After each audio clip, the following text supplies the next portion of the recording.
একদিন হজরত মাহবুব ইলাহি নিজামুদ্দিন আউলিয়া রাদিয়াল্লাহু আনহুর ফয়েজ ধন্য মহাপ্রেমিক মহাকবি হজরতে আমির খসরু রাদিয়াল্লাহু আনহু তিনি একদিন তার স্বীয় মুর্শিদের দরবারে যাওয়ার পথে হিন্দুস্থানের জমিনে দেখতে পেলেন যে এক শ্রেণীর হিন্দুরা বসন্তকালে তাদের দেবতাদের জন্য হলুদ রঙের কাপড় পরিধান করে হলুদ রঙের ফুল নিয়ে তাদের নিজের দেবতাদের মন্দিরের মধ্যে জড়ো হচ্ছে। তো হজরতে আকা আমির খসরু রাদিয়াল্লাহু আনহু তিনি হিন্দুদেরকে জিজ্ঞেস করলেন যে ভাই, তোমাদের আজকে এত খাসিয়ত কেন, এত জাঁকজমক কেন আজকে তোমাদের এই পরিবেশটা?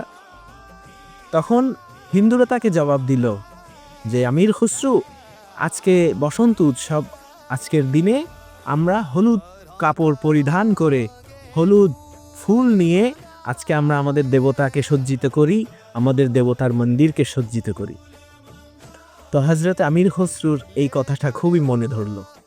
হজরতে আমির খসরু রাদিয়াল্লাহু আনহু হলুদ কাপড় পরিধান করে হলুদ রঙের ফুল নিয়ে স্বীয় মাহবুব হজরত নিজামুদ্দিন আউলিয়ার দরবারে উপস্থিত হলো।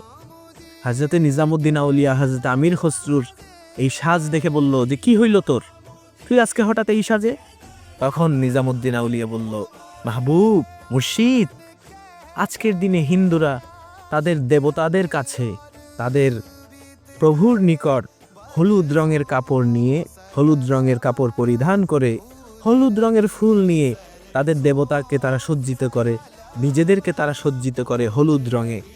মুর্শিদ, তুমি তো আমার প্রভু, ইয়া নিজামুদ্দিন আউলিয়া মাহবুব ইলাহি, তুমিই আমার প্রভু, তুমিই আমার দেবতা। তাই আজকে আমি তোমার জন্য এই সাজে সজ্জিত হয়ে হলুদ রঙের ফুল নিয়ে হলুদ রঙের কাপড় পরিধান করে তোমার দরবারে হাজির হয়েছি। আল্লাহু আকবার। এবং সেই 700 বছর আগে থেকে আজ পর্যন্ত হজরতে মাহবুব ইলাহি নিজামুদ্দিন আউলিয়া রাদিয়াল্লাহু আনহুর দরবারে সেই বসন্ত উৎসব পালন করা হয়। হলুদ রঙের ফুল দিয়ে হজরতে মাহবুব ইলাহির দরবারকে সাজানো হয়। এবং এই হলুদ রঙের ফুল, এই বসন্ত উৎসবকে ঘিরে হজরতে আমির খসরুর একটি বিখ্যাত কালাম, যেটা বিভিন্ন গানের মাধ্যম এমনকি যেটা বলিউডে পর্যন্ত প্রচারিত, ফুল রহে সরসো সকল বানা, এই কালামটি বহুত বিখ্যাত একটি কালাম। এটাই তো মুরিদের তার মুর্শিদের প্রতি চরম ভাবাপন্ন। মুরিদ যখন তার মুর্শিদের মধ্যে ফানা হয়ে যায়, সে মুর্শিদ ব্যতীয় কিছুই দেখে না।